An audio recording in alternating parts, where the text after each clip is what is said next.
So in this particular project, I have a great interest in juxtaposing survivor stories, juxtaposing in the sense of trying to get a handle on what survivors of atrocity recollect, remember, and wish to disseminate.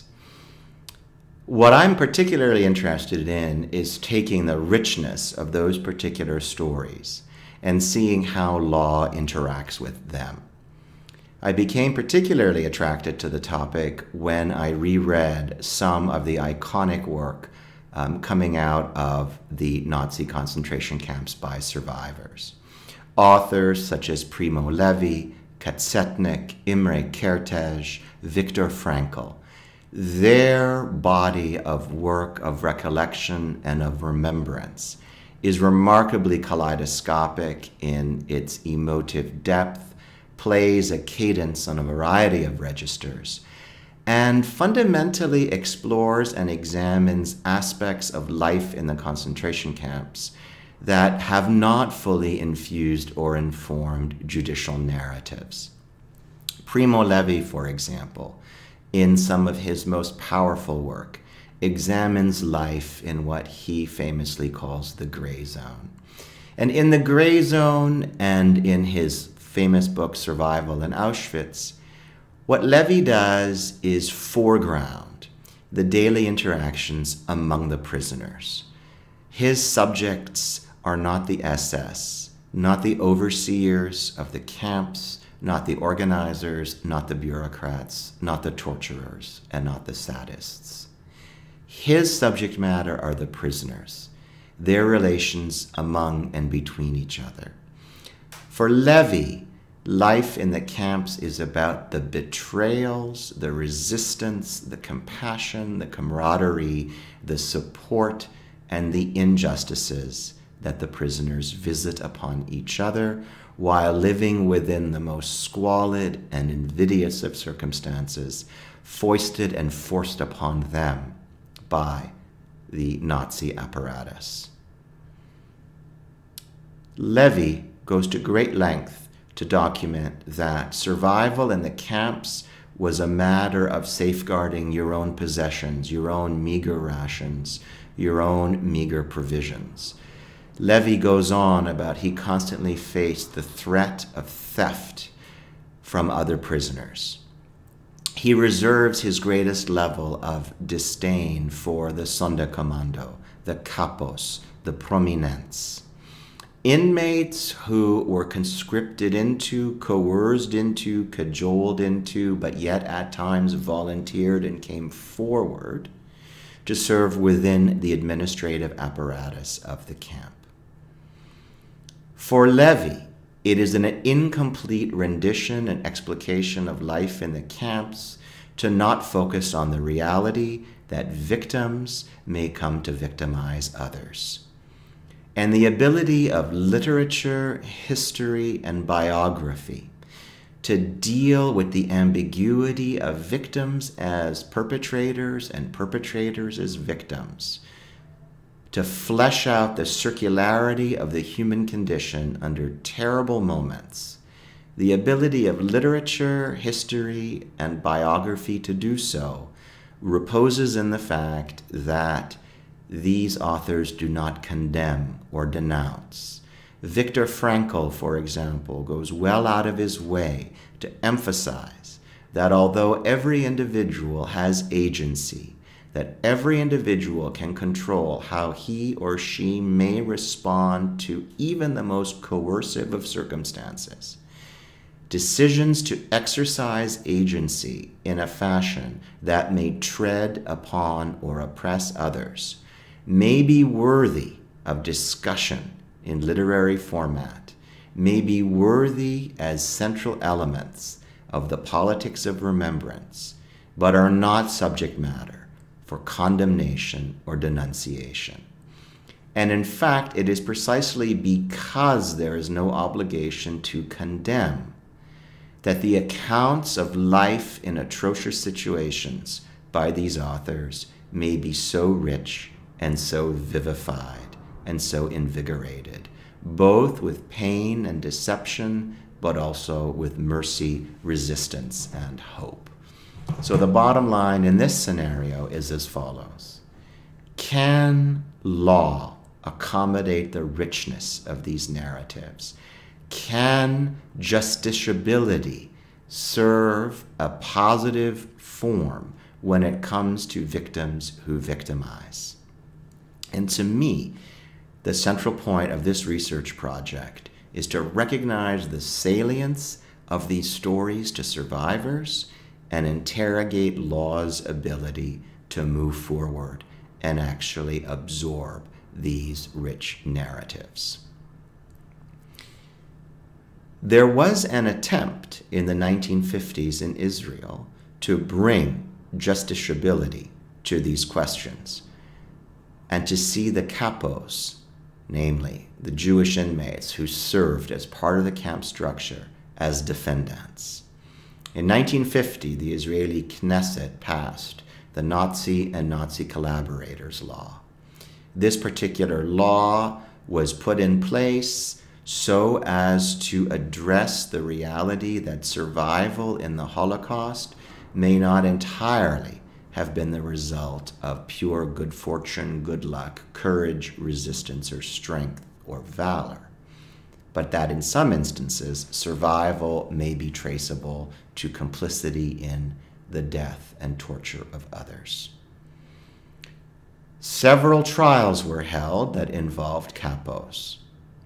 These trials revealed the clumsiness and awkwardness of the criminal law in dealing with these kinds of questions of victim-perpetrators. In some instances, the judges used strong language to denounce the Kapo, but then issued a very mild sentence. In other cases, the judges simply recognized the futility or impossibility of squeezing within legal language, of accommodating within the courtroom and jailhouse, the agency of those who in invidious circumstances chose to inflict and externalize suffering upon others. To me, this is instructive, for it suggests the definite limits of the law. So where do we go then from here? Stories of victim perpetration are salient to survivors and the public, and the law is very clumsy, awkward in dealing with it. And in fact, the law is clumsy and awkward in dealing with it, not by inadvertence, but entirely by intentionality. The criminal law reposes on categories of guilt or innocence, clarity, finality, certainty.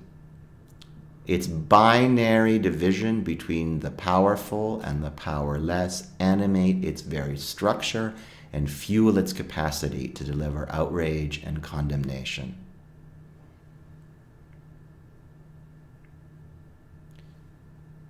Questions of victim perpetration are not only relevant historically, theoretically, or as a matter of thinking about what role law may or may not occupy. They're relevant in the here and now in the practice of international criminal justice institutions. In January of 2016, the International Criminal Court will be called upon to confirm charges against Dominic Ongwen. Dominic Ongwen, a brigadier commander of the Lord's Resistance Army in northern Uganda, entered the custody of the International Criminal Court in January of this year. Ongwen has been charged with 67 counts of war crimes and crimes against humanity. Ongwen, however, emerges from a path where his initial entry point into the LRA was that of victim. Kidnapped on his way home from school at the age of 14, Dominic Ongwen was abducted and brutalized into the Lord's Resistance Army. Within that context, however, he rose within the ranks. Unlike Kapos, unlike the Sonderkommando and the Prominenz, Ongwen killed not only to survive, but at instances to thrive, and ultimately rose to senior leadership levels in which he created the very oppressive conditions in which he had previously served. Yet, it is undeniable that an adolescent at the age of 14, socialized into the Lord's Resistance Army, is being socialized into a context in which it becomes increasingly difficult to speak of agency and free will, to speak of an ability to control one's environment.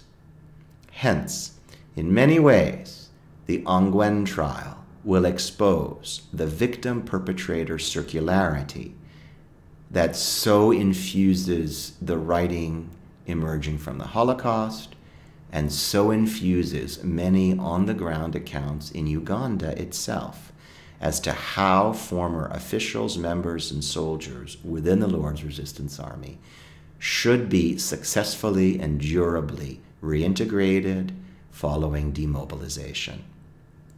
Ongwen is the youngest defendant at the International Criminal Court. He is also the only defendant at that court to actually face criminal charges for conduct that he himself endured, in particular, unlawful recruitment of children as soldiers and enslavement as a crime against humanity. Will it be possible for the judicial proceedings that implicate Ongwen to do more than simply determine in a crude binary fashion his guilt or innocence?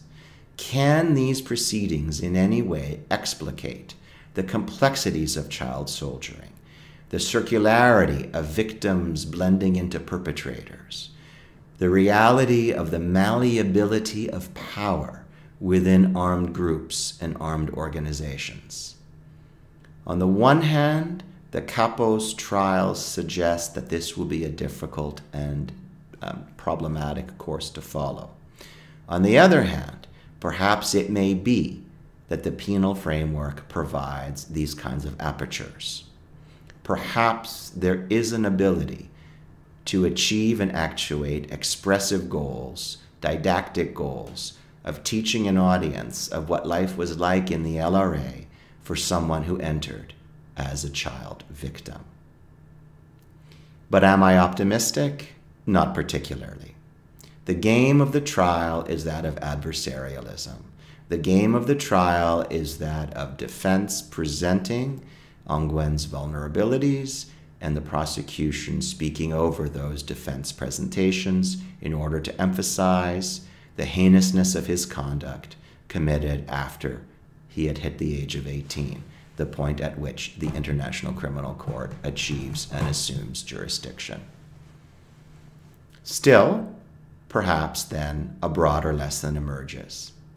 If the law is hampered and handicapped in its ability to actuate and explicate the needs for survivors in many instances to fully explain the ambiguousness of the human condition in times of atrocity, if the law is unable to do so, if the simplistic nature of its vocabulary cannot articulate the resonance of these complexities, then there are two paths forward.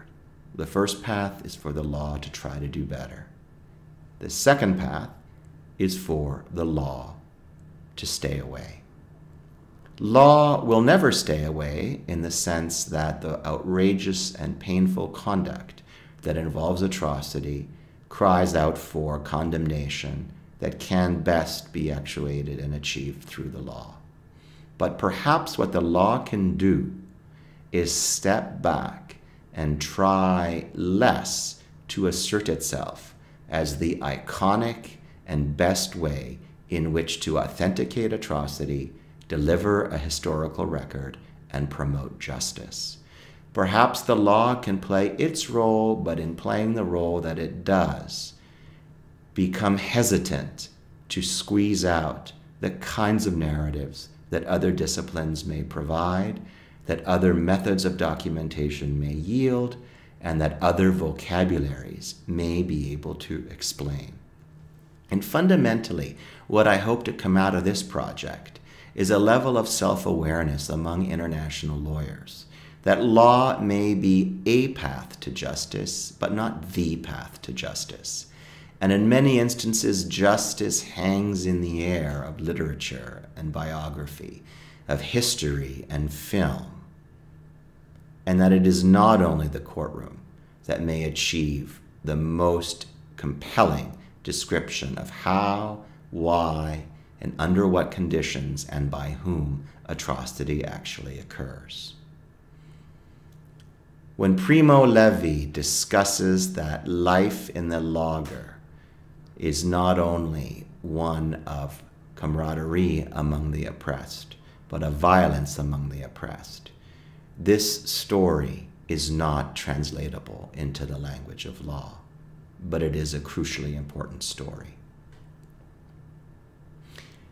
Another angle that I think is of great possibility would be for international lawyers to recognize that alternate methods of justice may still serve to denounce, but may do so in ways that are more compatible with the nuance and granularity of survivors' stories.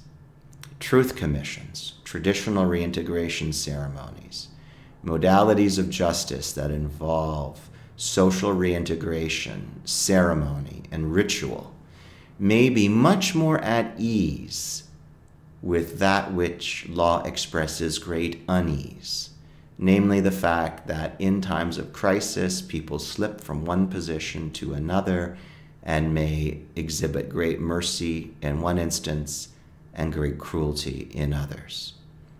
So instead of searching for this clarity and finality through the trial, perhaps we should have fewer trials and open more space to alternate justice mechanisms.